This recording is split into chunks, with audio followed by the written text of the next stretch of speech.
to a Tuesday after the first Monday Night Football game. And got to tell you, we got a ton of crazy things that happened this past weekend. We talked about some of them yesterday, and we'll get to your questions here in a sec. There's plenty going on out there, and we're gonna have to sit back and take a breath, right? I mean, it's only the first week of the season. It's not one of those things where you go, oh, let's don't jump to conclusions and put teams in the Super Bowl that don't belong there, or take teams that potentially could be in the Super Bowl and pull them out. So that's in that situation. And of course, we've got an amazing amount of college stuff, going on this week. So let's begin with the NFL power rankings for this week, and we'll go. I'm going to go through them real quick, and what you're going to do out there from a question standpoint. Tell me if you agree or not. The number one team this week in the NFL power rankings, the Philadelphia Eagles. Basically the Super Bowl champions. They took care of business. They downed a rival in the Dallas Cowboys on Thursday night, and looked pretty good in doing it. So. We'll see. Jalen Hurts, Saquon Barkley didn't look like any problems they had. Number two, Buffalo Bills. Now, Buffalo came back. Josh Allen, had to hear the chants for Lamar Jackson coming from his own stadium where they were chanting MVP, coming from the fans from Baltimore. But at the end of the day, Jackson did well, but the Ravens lost that game on a final second kick, and Buffalo is 1-0. And I don't know that you couldn't say, and Baltimore, by the way, is their number 3 ranked team. I'm not so sure that I wouldn't rank both of these teams. Buffalo number 1. I'd have Buffalo number 1. I have Baltimore number 2. I'd have the Eagles at number 3. Green Bay Packers at number 4. Micah Parsons shows up and actually plays, which is amazing given the fact that he was traded midweek. So he literally got 2 days worth of practice in and made some amazing tackles during that time. And Jordan Love looked pretty damn good as the quarterback of that team. Kansas City at number 5. Interesting. They lost to the Chargers, and it was unexpected. I mean, a lot of people thought that Kansas City. By the way, you may recall that I said don't sleep on the Chargers, which I think came out in that particular game. So they're number 5. I'm not sold that Kansas City will be there at the end. There's no question about that. Whether they'll be in the Super Bowl, who knows? But they're definitely going to be, did they take a step back? We don't know that. But I don't think you should rank them at number 5. I think that's a little too high. The Buccaneers at number 6, Baker Mayfield, started cold. Now, as we all knew, he didn't play in any of the preseason games. So, he shook off the rust, and he did pretty darn good. Emeka Ikabu, who we talked about. Now, he was a guy who we all liked coming out of the draft. And as a rookie, he really stepped in, caught the game-winning touchdown. Ibuku is going to be, he's going to be a star in the league. I am not in any way, shape, or form saying that we need to worry about that. That's not going to happen. He's going to be good. Nothing to wear, nothing to see there. They're hoping, and this is the key, their left tackle is Tristan Wirth, and of course he's injured. He might be back hopefully as soon as week 4, and so we'll see how that works out for them. So the Buccaneers, who got by the Falcons on the road, avoided a potential tying field goal and ended up winning, 23-20. Washington Commanders, Jalen Daniels, he missed some throws, no doubt about it. Got caught for an intentional grounding. But at the end of the day, he really looked good, and so did the Washington Commanders. Daniels threw for 233 yards, ran for 68 yards, part of a 220-yard rushing attack for a Washington team. Deebo Samuels and Jacoby Cross-Merritt were the big guys when it came to making their Commanders debut. And frankly, it was a pretty impressive win. Now, big game this week for them is at Green Bay. Jordan Love and Jalen Daniels, and I'm sure the folks at Amazon Prime Video are real happy about that one. Detroit Lions, they didn't really look good at all, and they're getting ranked 8th. This is, guys, I'm a little confused. I'm talking, these are the rankings of the NFL.com group, and the Lions look, I mean, they got tamed by Green Bay. Now, is it Green Bay's that good, or is it that Ben Johnson had a bad week with his new coordinators? I think that Detroit's going to be there. I don't think that they necessarily deserve to be ranked at number 8 at this point in time. Denver Broncos. Bo Nix is a freak. We knew he was good. We told you he was good. He played well last year. He played well in the first game this year. So anybody who's looking for, any backsliding, Jalen Daniels at Washington, nope. And Bo Nix at Denver, not there. The Rams in the number 10 spot. They held the Texans to 265 yards, which is really, really a good thing. That's amazing, given the phenomenal offense that they have. Everyone was concerned about Matt Stafford's back issues. Well, he hit Puka Nacua a couple of times with some key throws in the game, and basically, they had their way with Houston, which I don't think many people thought was going to happen. Last night, the J.J. McCarthy era, should say, not issue, era began, and J.J. was fantastic. He played really, really well, and I guess that's what people were waiting for. So, got Matt coming here. Hang on, Matt's coming. Hey, Matt, how you doing? Hey, good. We're just talking about last night and J.J. McCarthy, and I'll be the first one to say I wasn't expecting what I saw from J.J. McCarthy. Now, it's only one game, but he certainly didn't do a bad job of affording himself last night against Chicago. Yeah, no, he did a pretty good job. I think it is important to add context to when JJ McCarthy started looking good. First 9 drives, they averaged about 3 yards a carry. Their offense put up 6 points. After that, they averaged roughly 10 yards a carry, somewhere in there. I think the stat was 9.8, maybe to be exact. But he needed that run game, and he is a rookie quarterback. That was his first start in the NFL. It's understandable to need that running game, but he wasn't successful until he had it. And not only was he not successful, he looked abysmal until he had it, to be honest with you. He was the beneficiary of pass interference call. Now, granted, it was pass interference. That led to 3 points and a solid return and good field position that led to the other 3 points before half. But he did look they were able to come back and take control of a game that they, quite frankly, felt completely out of for the first 2.5 quarters. Yeah, I was a little interested in, I guess, confused, it would be a better way of putting it, about what the game plan that Chicago came up with regard to, Caleb Williams. I mean, it really wasn't I thought that he could do more, and I don't think they have yet taken the training wheels off of him.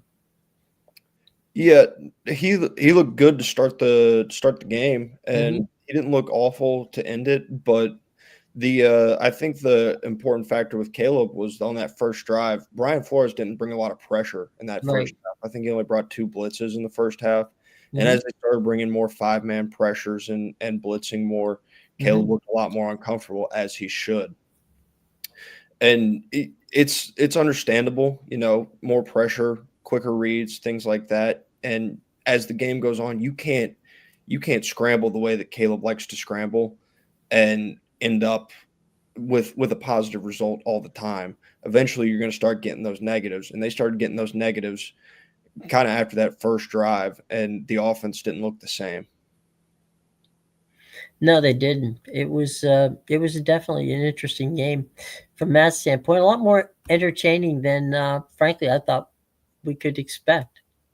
Yeah, and what stood out to me specifically when Chicago started to lose that control over the game in the second half was the front four for Chicago. Those four defensive linemen, they looked fantastic for the entirety of the first half. I mean, like they looked like all four of them were going to be all pros, by year's end if they kept that pace up. Because it was pressure, it was immediate. They were stopping the run. It was just almost perfect defensive line play from your front four, and they got nothing similar to the same result in the second half. And ultimately, I think that's probably what led to the Bears losing more than Caleb's maybe slowing down on the offensive side of the football, was the way that defense the cracks started to show in the second half. I got a quick question from Randy here. And Randy says, agree or disagree? The reality is that Miami is the best team in Florida at this time. They beat a very good Notre Dame team. Got to give Miami their props. They earned that top 5 ranking. Okay. Look, they played 2 games. They beat Notre Dame. Okay. No doubt that was a good win for them. I'm going to withhold the vote on whether or not they're the best team in Florida until they play USF. But right now, I think FSU is better than Miami. That's just my humble opinion. I would say that right now I agree they're the best team in Florida. I would disagree on the fact that they earned that top 5 ranking. That I don't think they really earned that. That was more of a just like the AP doing what the AP does, to be quite honest. But they definitely have put together a good body of work through 2 games. Now you can argue that that Florida State's body of work is better, and to be honest with you, I might, but I really liked the physicality and going toe to toe with Notre Dame the way they did. And to be honest, I like their offense a little better than FSU right now, but we'll sort that out here in the coming weeks as Miami and Florida State play each other, and Miami and USF also play each other. Yeah, go ahead. I'm sorry. I'm just saying this weekend. Yeah, that's the game, 4:00, the CW network, and that game will be nationally televised. If you don't know the CW outlet in your area, I will be publishing all that information, as I do every week, on where you can find all of the games, no matter where you live in the United States. And by the way, with regard to the CW, they have a free app which you can download on your phone, be it Android or Apple, or if you happen to have, like I do, a Roku television, you can download it from the channel store, and you can watch it and stream it live. So if you have, if you want to watch the game and don't know where you'll find it, I'll give you that information on Friday. Plus, you also can just download the app and watch it as well. So gives you an opportunity. And by the way, that's where you can watch all the games on the CW, which include, of course, the games for the Pac-12. So there's that. So we can see that. And the FSU games coming down the road. Observations of week 1, now that it's totally complete. The NFL.com had the listing, and I just went through the first 4 or 5 real quick. They have affiliate number 1 They have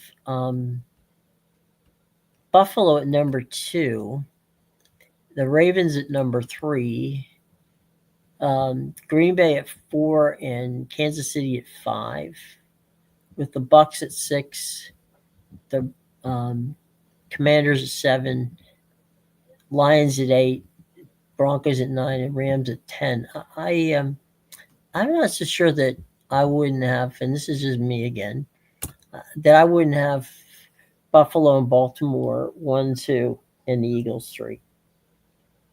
I wouldn't, to be honest with you. There's a lot I'd change. One, I guess we're just forgetting what happened in Brazil on Friday night. Right. Where are the Chargers? Chiefs are at 5. What did they show you on Friday night that inspires the belief that they're number 5 right now, other than losing one of their top pass catchers for, and to my knowledge, an undetermined amount of time right now, and Xavier Worthy. Right.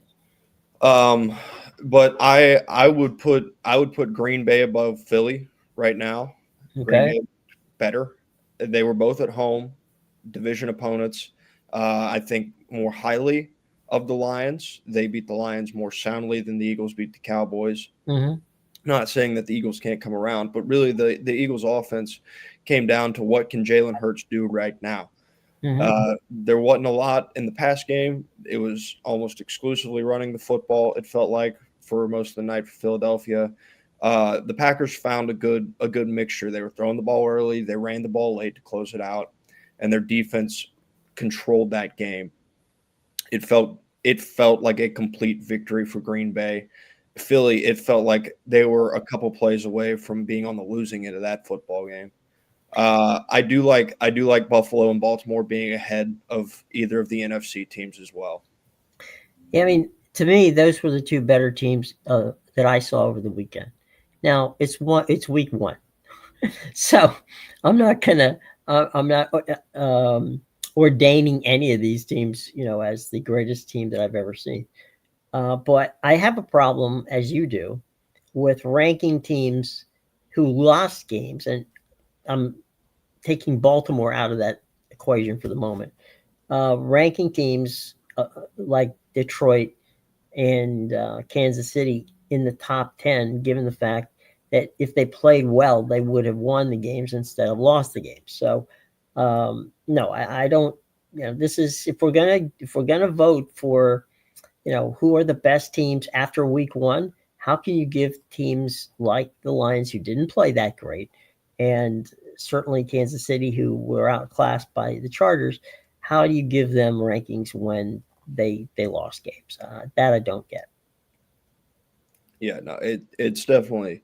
Which are these ratings or rankings? This is the power rankings for the Power NFL. rankings. Okay, So that does change the context around it, but it still is interesting given some of the results on the field. Like I'm okay in a power rating standpoint if you've got a team like the Lions up there, because I think they're going to beat a majority of, like, they're a better football team than the majority of ones in there. It's not record based. This is more just based on what you have on the field in terms of a power rating standpoint. So that I understand, but still, power rating a team higher than one they just lost to is something. This isn't college football. This isn't like, oh, look at a massive upset. It's not going to affect the power rankings that much, because the team that beat them, maybe they beat them 8 times out of 10 in right. in X model and something like that. But this is the NFL. The margins are a lot tighter. I think the Chiefs were like 2.5-point favorites or something like that in Brazil. So you see them lose in the fashion that they did, and lose a receiver as well. Then it does make it confusing, even on the power ratings scale, why they would be as high as they are.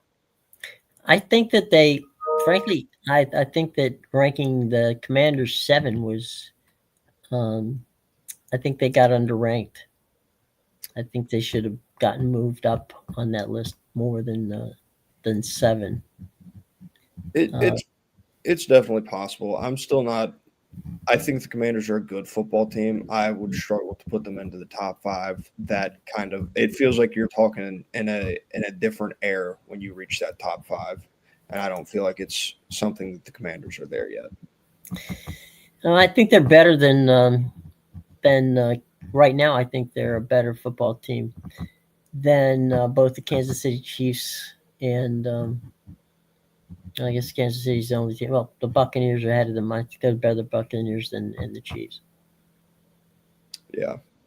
And that's just based on the fact that I think Kansas City, and I love Andy Reid, and I'm not disrespecting the fact that this is the Kansas City Chiefs, but I think that this is the year that Kansas City, has for them. Let me preface it that way. For them, they may not get through the playoffs this time around. I think this is the team. If you're going to get Kansas City, this is the year to get them. Yeah, well, and to be honest, I think how gettable Kansas City is will continue to scale downwards. I think they're gonna become more gettable year by year. Travis Kelce's not getting any younger. Mm-hmm. Patrick Mahomes' contract is still that, and it is massive. Mm-hmm. And I've talked about my belief in signing quarterbacks to big contracts and how hard it is to build a really good team around them and be able to sustain success no matter how great they are. And I talked about Tom Brady taking the pay cuts in New England in order for them to be able to field a better roster. And that played a really good role in the longevity of success up there in New England. Well, go ahead. I'm sorry. So with all those factors combined, I think the key for Kansas City this year is really, how do you look in the first 6 weeks? How does your offense look in the first 6 weeks? We know what the defense is going to be, relatively speaking. It's going to be pretty good. Spagnuolo is going to do what he does, and the same can kind of be said for Andy Reid. But the problem is that right now Andy Reid doesn't have a lot of weapons. Week 6, you're probably going to be somewhere in the neighborhood of maybe an Xavier Ward is coming back, depending on what his injury looks like. But I know you're getting Rashee Rice back from suspension come week 6. I think too that we were talking about Brady taking a pay cut. I know that when Jason Light sat down with Baker Mayfield to give him a deal, and he came in under what the Falcons turned around and gave Kirk Cousins, and everybody was looking at it and go, well, Kirk Cousins got a great deal. This is before they played a single game last season, and so at the end of the day, it was one of those situations where you sit back and go, Baker said that, I want this money because that'll give him, meaning Jason, more money to spend on keeping the guys around that keep us winning. So his 3-year extension, yeah, granted, it wasn't anywhere near what some of the other quarterbacks got, but at the same time, it gave Jason Light the ability to work under the cap. And I know that with that money they saved, they went out and they re-signed Chris Godwin. Right. He got hurt, so that wasn't great. And correct me if I'm wrong here, but I think they signed somebody on defense as well. They did, yeah. Money is, to go with it. So you actively got to see the direct result of what signing that lower money deal did for Tampa Bay. Antoine Winfield Jr. is who they were able to re-sign. And let's not for nothing. I think one of the other things that we shouldn't overlook is the fact that Jason also did a heck of a job drafting, because he turns around and they get they add Deebo Samuel. Oh, I'm sorry, that's Washington. Micah Parsons. Micah Parsons is a guy that turned out to be NFL ready. I'm not sure Jason Light thought it was the case, and he's got a receiver room that's not as bad as a lot of people think they are. So yeah, we'll see. And you said that Antoine Winfield was the player. You saw a direct result in winning on Sunday because he broke up a pass in that final drive for the Falcons that would have stuck the Falcons inside the 5-yard line with a chance to go score a touchdown and win the football game. Instead, they had to settle for that field goal that they then missed. Well, I think the other thing too with Baker and Todd Light is that Baker realizes he now has a home where people believe that he's the guy. And that never happened in Cleveland. It never happened in Carolina. It never happened. Well, Los Angeles, he was there. Los Angeles, he was there for, just as a quick backup because Matt Stafford was knocked out.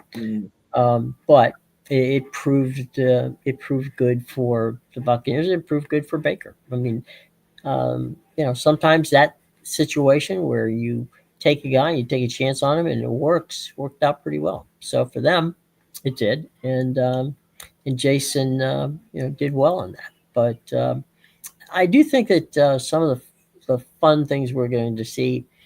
I'm interested in seeing a guy who you watch or watch more of over the next few weeks and years to come.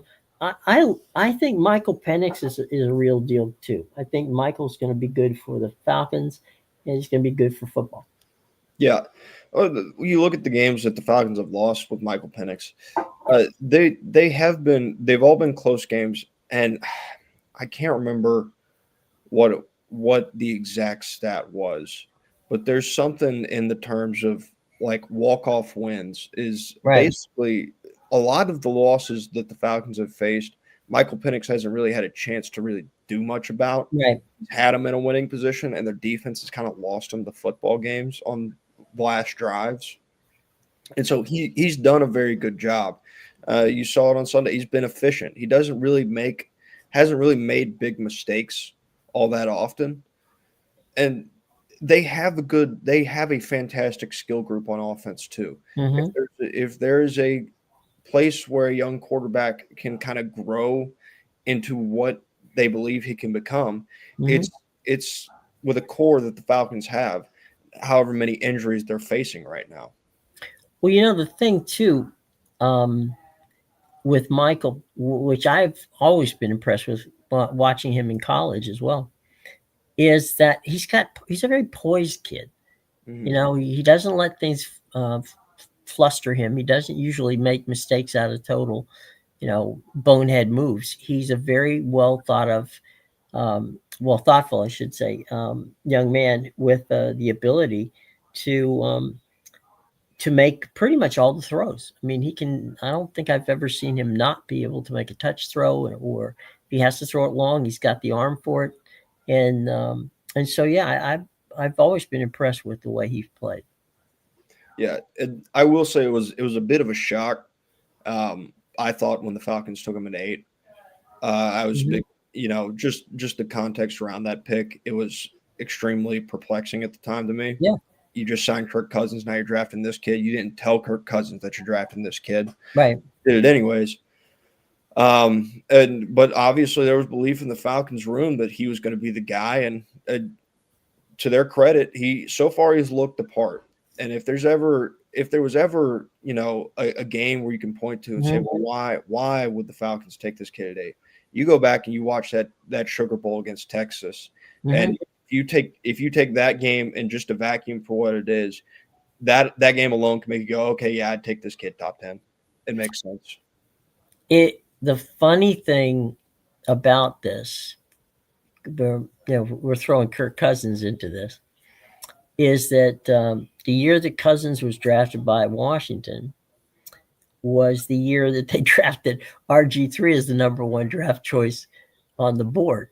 Now, there was an argument between the owner at that time, Dan Snyder, about RG3 and Mike Shanahan, who at that point was the coach of the team, who felt that RG3 was not necessarily because of the run pass offense, which Shanahan never ran.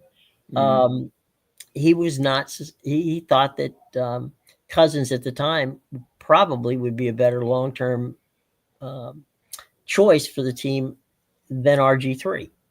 And RG3 gets hurt. It wasn't. That's just life in the NFL and in football. people get injured.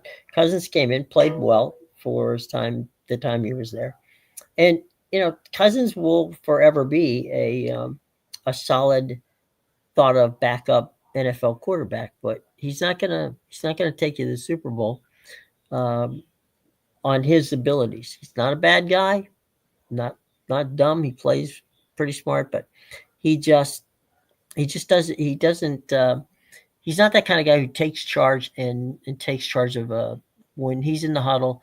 You don't feel as if the team is like, okay, fine, we're going to go down and drive and win this game. It's a totally different vibe, even with Michael Penix in his early stages of the NFL. Well, I'll give you some pushback on that. I think he was that guy in Minnesota. There was a Mhm. lot of belief in him, especially from his receivers and his head coach and Kevin O'Connell. And I think he was that guy, especially in the latter portion of his time in Minnesota.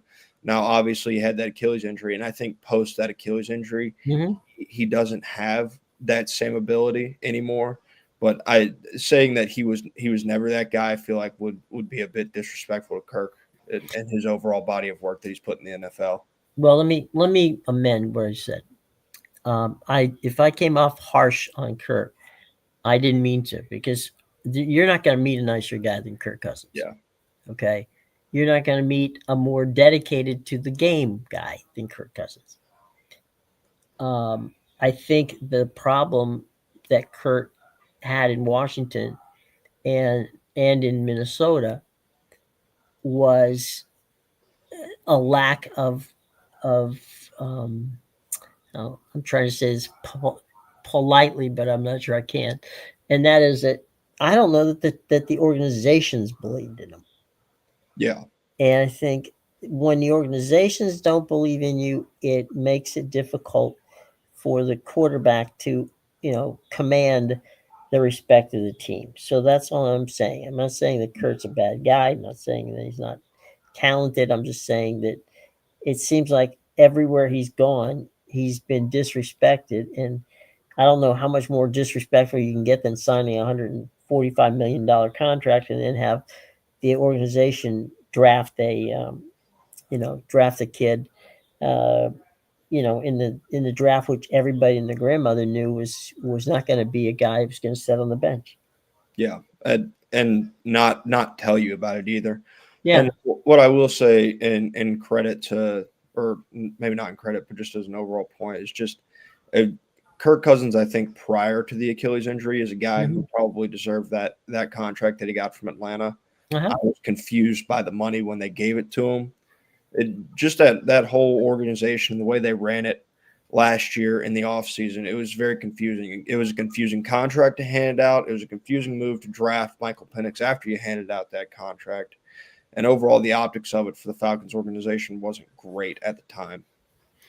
Well, I mean, what the fan base there? What was the fan base's thought about this? I think similar to, I think it was just a similar, just general sense of confusion. Like we don't get it. We've drafted 4 times in a row now because we go Pitts, London, Bijan, now Penix. And, looking at it now, it's like, okay, that's good drafting. But at the time, Pitts has been what he's been. Drake London hadn't really, he was good, but he hadn't really fully broken out yet. And, Bijan was what Bijan was, which was really good. But it was like, hey, did we just waste our number 8 overall pick on a guy who may not play this year? Depending on how Mhm. Kirk plays, may not play next year, Right. because there wasn't this immediate belief that Michael Penix was going to start. There was a belief that Mhm. kind of like, hey, we believe in this guy, but we still want to give him a little bit of time. That's kind of the reason that Kirk Cousins is here. But also at the same time, it was very much a sense of like, well, this guy can't sit on the bench for the entirety of this Kirk Cousins contract. So Well, when is the time yeah. going to come that Michael Penix is going to take over for Kirk? I guess I'm curious as to what Terry Fontenot. Why do you hire Raheem Morris, who's a defensive coach, and then draft the quarterback? Yeah. Yeah, you've spent the last 4 years drafting offensive weapons, so let's go Hmm. hire a defensive minded guy. Right. which in general, I feel like defensive-minded guys, they're less flashy, I would say, but I feel like just in terms of overall success, I'm not talking just pure Super Bowls, but just Right. in terms of building a winning football program in the NFL, I feel like defensive guys have a tendency to be more successful, and offensive guys tend to burn out. Their peaks may be a little bit higher on the offensive guys, but they tend to not have the same longevity. Well, I have great respect for.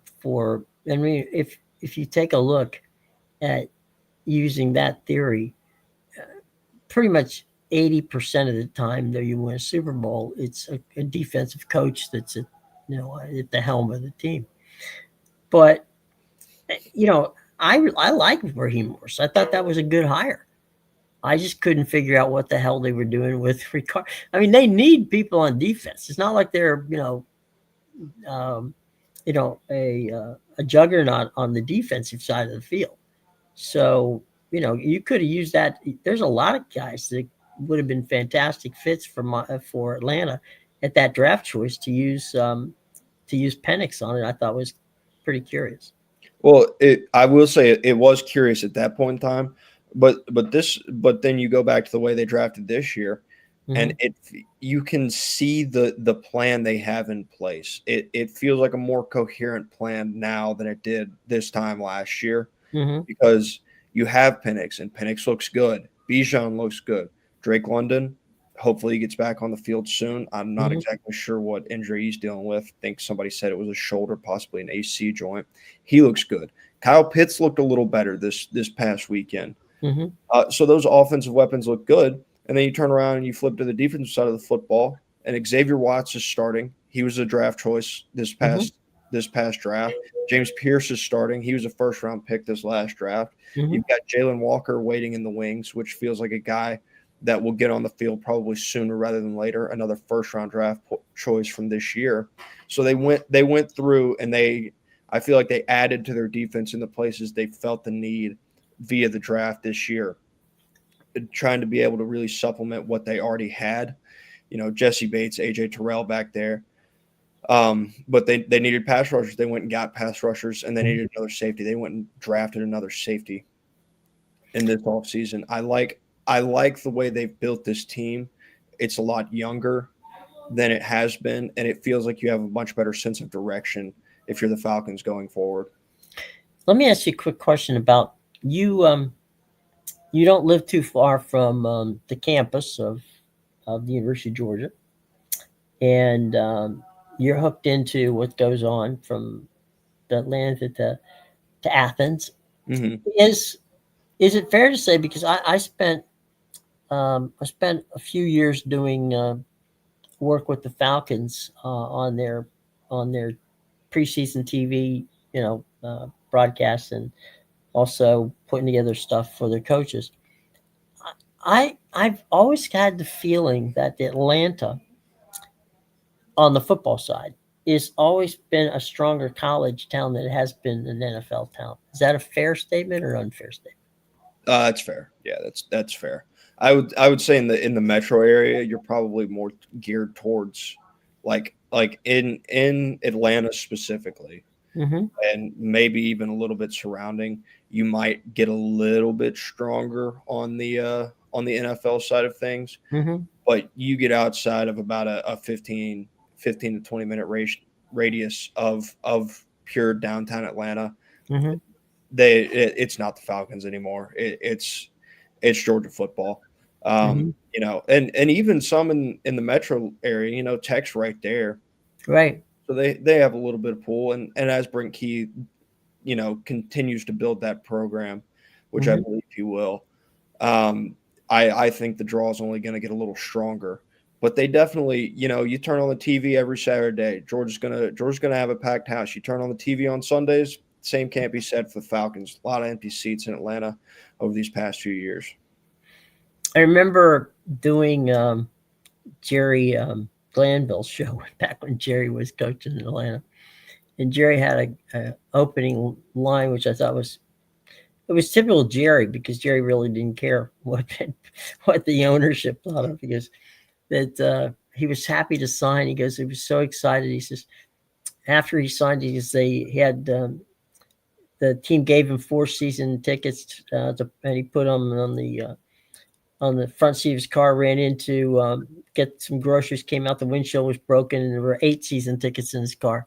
So basically, it was like the Falcons had not been respected, and Jerry was out to try to come up with an idea to bring respect, which I'm not so sure.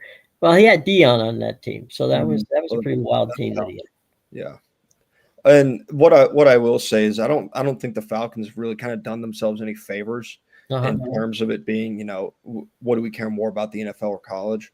Right. Because they've had opportunities to draft players from the University of Georgia. Mm-hmm. And I mean, like, some of these draft choices have aged very poorly. I remember I think it was not last year, but the year before, coming out of the draft, the Bulldogs had a DB by the name of Kamari Lassiter, who is now in Houston. He was in the running for Defensive Rookie of the Year last year. He's one of the better corners in the NFL, and he's got all the physical tools. He's a budding star over there in Houston. The Falcons, I think, they had the 37th draft choice, and they picked a DB again. That was a part-time starter, I believe, at Miami. Part-time starter, not full-time. He was a part-time starter at Miami. They drafted him instead of Lassiter. I can't even tell you that dude's name, and I can tell you exactly what's going on in Kamari Lassiter's career, which is on an upward trajectory. Right. Things such as that doesn't exactly endure a fan base. If you're a mainly, like, if you love the University of Georgia and you love college football and you don't care near as much about the NFL, but man, I love the Dogs. Well, guess who you might be more interested in turning on the TV and watching right now? The Philadelphia Eagles, who have drafted seemingly almost exclusively from the University of Georgia over the last few years. No, there's no question about it. Yeah. So that doesn't help. No. All right. I'm gonna give you a job. Okay. You can pick a team that is on the second level. In other words, they're not top tier yet. If you could be the general manager of any team that you feel you could take to the next level, who would it be? Oh man, on that next level. You want to. You feel maybe they don't. Maybe they got a new coach. Maybe they got some. They got the pieces there that you could add to, and with a little bit of nudging, you might be able to get them over the top. Which right now they don't seem to be going in that direction. So there's somebody you think you could turn around with a little bit of just a little bit of help and some drafting and some signing and free agency. To be honest with you, I feel like the Giants aren't that far away. It feels odd to say, but it doesn't feel like they're that far away. I like what they've done in the draft defensively over the last couple of years. I feel like they're missing a few pieces there, but I mean, Malik Neighbors is a star receiver for them. He is, and their offensive line still has a lot of question marks. Andrew Thomas, their bookend left tackle, is currently out with an injury, but when he's healthy, he's been very good. I don't know. To be honest with you, I don't know what injury he's currently dealing with, and I'm not sure.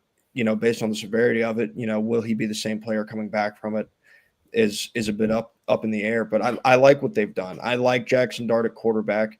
I believe eventually Cam Scadaboo will probably become running back 1 there in New York. But I think it's going to – there are reports coming out that there's been a push for Dart to start a quarterback. And, you say what you will about sitting quarterbacks specifically and letting them learn. I think it is valuable experience that they can take. But I also feel like with that current quarterback room, Jackson Dart's their best option. Maybe growing pains. There will be growing pains along the way, but I feel like starting him now is going to set you up better for success in the future. I think you probably have half of the fan base of the New York Giants on your side with the Jackson Dart situation. I think. I mean, he's a very mature young man. I think that you're not gonna hurt him by starting him. Yeah. But I don't see him getting in at least until the 5th or 6th game of the season. I really don't. And I wish I'm not saying that he shouldn't be. I'm just saying that the Giants organization is an organization that at times doesn't show any real, intestinal fortitude as to what they can do with people. Well, the report that I read this morning, and I think it was like a Twitter headline, so maybe I got by a blue check mark somebody paid for. Yeah. But it appeared to be that the push was coming from the ownership, from above Dable, to start Dart, which I think is interesting. When you have a front office coaching clash, it can sometimes be bad. But, they believed in Dart enough to pick him in the first round. And if Dable believes in a guy, I think that he'll get in there sooner rather than later, whether it be this week, next week, or 4 weeks from now. But I think that's the road the Giants are headed down. And to be honest, I think it's better just to go ahead and rip the Band-Aid off and do it now as to wait and potentially waste some weeks that maybe you could have been a winner otherwise. Well, I'm just scrolling real quick to take a look and see what's going on, and I really don't see. I'm looking for a headline where they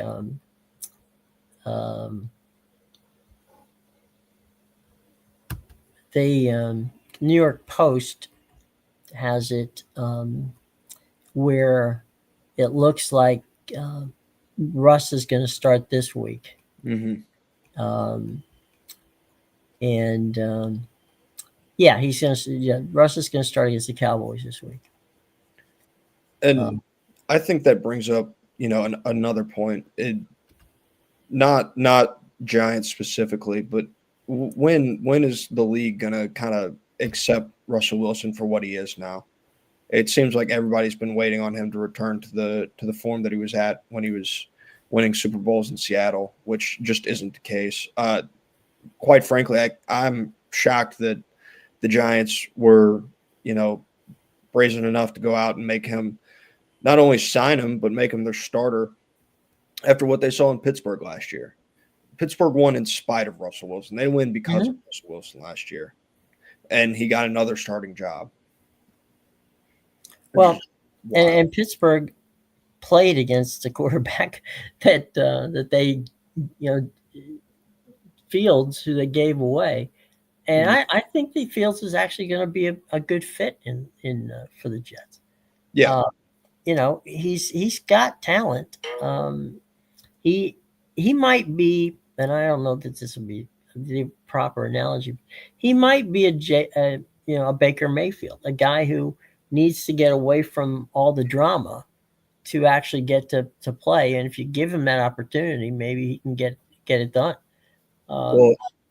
And I think that's what he was looking for when he went to Pittsburgh. Yeah, I agree with you. To get away from the drama. Somehow he found himself in more drama, than of similar circumstances it was in Chicago, which continues to be a place where quarterbacks go to die. Right, and I like Mike. Mike Tomlin is a good man, but his. He just can't leave. They were 4-2, and Russell came in and they finished the season 10-4 or something like that. But had he just given Fields the opportunity, I think Fields still would have got him to the playoffs. Yeah, and you would have had a quarterback that had a year under his belt, and was far more physically gifted. Hell, he was far more physically gifted than Russ. And look, Russ has had a great career. I don't think that Wilson is going to, he's not going to take you to the playoffs. It's just not going to happen. And you're right. He's on the back end of his career. And to annoyed him a quarterback when you've got Jackson Dart sitting on the bench. There's look at what Bo Nix was able to do with Denver and some of these other guys who people didn't know. I mean, Jackson Dart, a lot of us knew or felt anyway that Jackson Dart was not rated as well on the quarterback scale as some should have given him credit for. Go ahead. Well, what I was going to say is if you want I feel like you have a pretty good, litmus test as to the way Justin Fields versus Russell Wilson would have kind of panned out in Pittsburgh, just because I feel like the way that the Jets and the Giants are both built, I think they're built very similarly in terms of their roster construction. Now, obviously, two different staffs and stuff like that. Sure. You aren't working with direct parallels, but I think in terms of same place, similar roster construction, they've got one star receiver. The Jets backfield's a little bit better. You can make an argument that the line's probably a little bit better as well for the Jets, but they're still working on very similarly constructed teams, and we'll see kind of where their records stand after a few weeks for as long as Russell Wilson is the starting quarterback for the Giants. Yeah, it's ironic that the two of them are, in the same city now. Sharing a stadium. Sorry? They're sharing a stadium again. Right, exactly. One of them doesn't have to sit on the bench. So it's that's got to be an interesting parking lot to come over there and see where each one of them are parked in the players' parking garage. It's like Justin Fields. Like, say, my God, I get everywhere I go. I got Russell Wilson over my back. So we'll see, but interesting. So you would take the Giants, and it would be interesting. I think the Giants are. I agree. I think the Giants are, a team that is not going to be too far away from being more successful than they have been in a while. And I will say the other team that I was struggling back and forth with, and the reason I went with the Giants over them is because I felt like the Giants were much further off than them, and you could argue that they maybe wouldn't fall into this tier. But the Houston Texans and they feel like they're very close to being just right where they need to be in a weak division. Maybe the coming on of a younger receiver. Maybe it's one of the two guys they drafted from Iowa State. I'm fairly certain they drafted both of them. But they feel close. If Nick Chubb can return to a solid form into this year, and they have one more receiver come on, then I think Houston's going to be in a very good spot because I love their defense a lot, especially the back end of it. All right. After week one, one more opportunity here to put either a general manager or coaching hat on. And you can pick it from either AFC or NFC. Who is your dark horse? Who is that team that may be flying under the radar, who may turn out to be, the surprise and new playoff contender that folks weren't looking for, but suddenly they popped up there?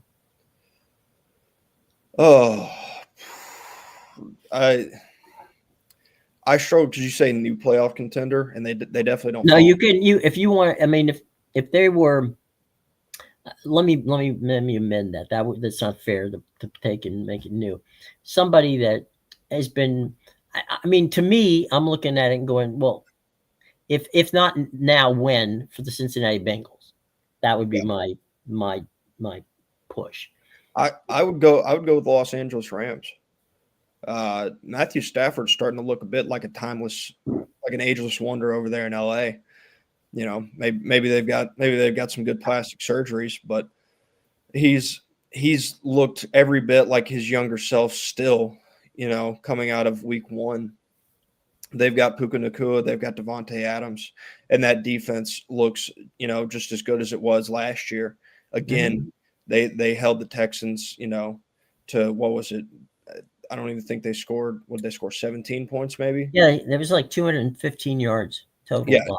Yeah, CJ Stroud didn't eclipse 200 passing yards. Right. So the defense looks good again. The offense has Kyron Williams in the backfield, and then the receivers, like I just talked about, the tight ends. Man, Sean McVay just rolls a guy out there, and as long as he can be a safety blanket for Matthew Stafford, that's the entirety of their job. So I like the way the Rams are built, and since in their time together, all Matthew Stafford and Sean McVay have done is won. Yeah. No, the only time they didn't was when he was hurt. Yep.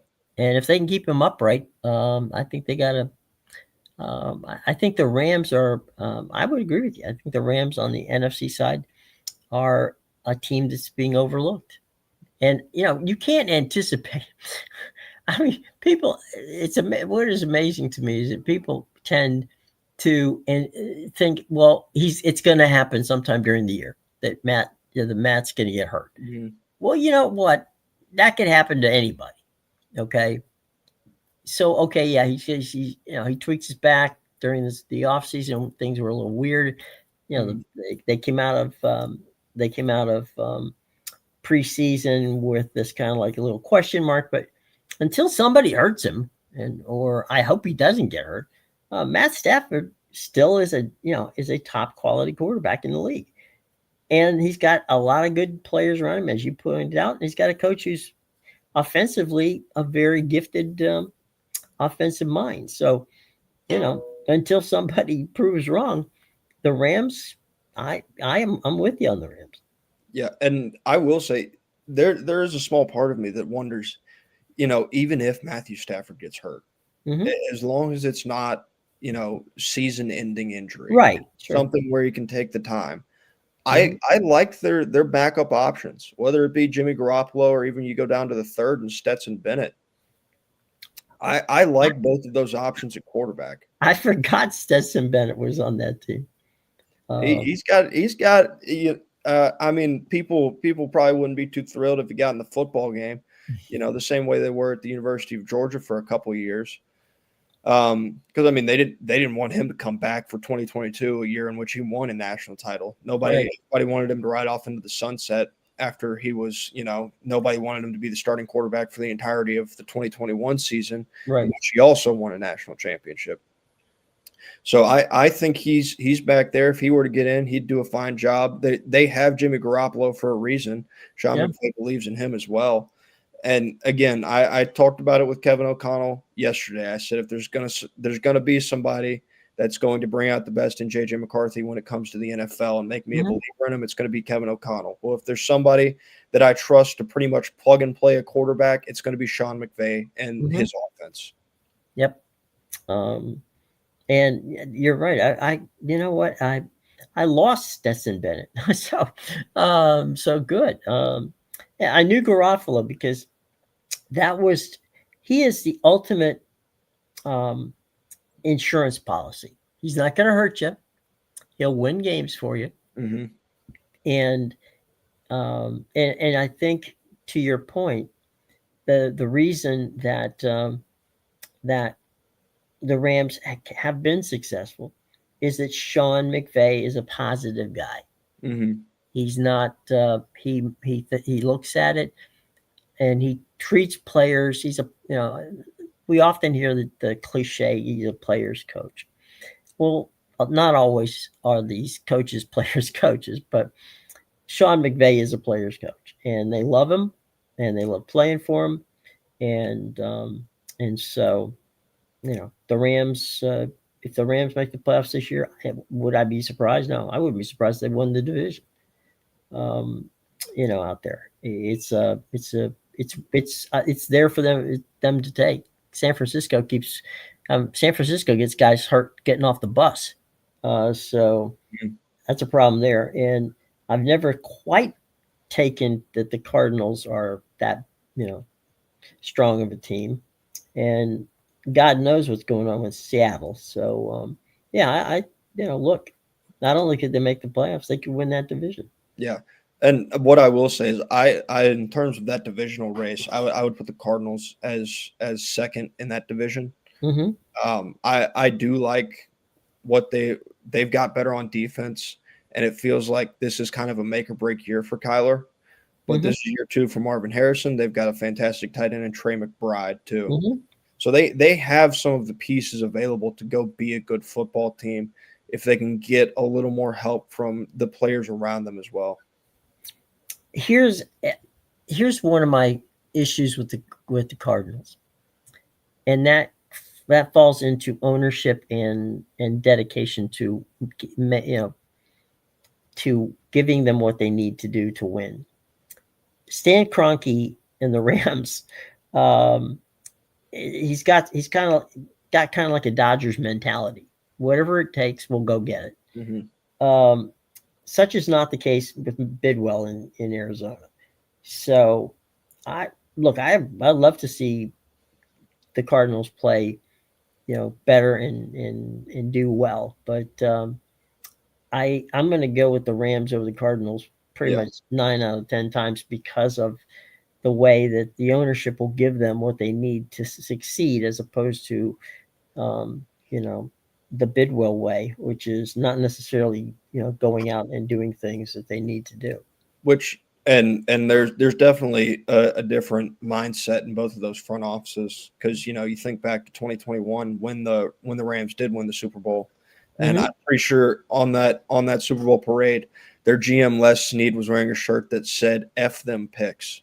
Yeah. So he sold all his picks, went out and got the pieces for what he felt like was a Super Bowl caliber roster, but needed some help in some other places. Right. And maybe you're sitting around trade deadline time this year, and you're looking up and you're like, hey, the Rams have been really good up to this point, but we've got problems here, and here. Well, if they feel like they're 2 or 3 pieces away, you better bet that Les Snead's going to go out there and he's going to put it all on the table to go fill those needs. Well, and ownership has to be on board.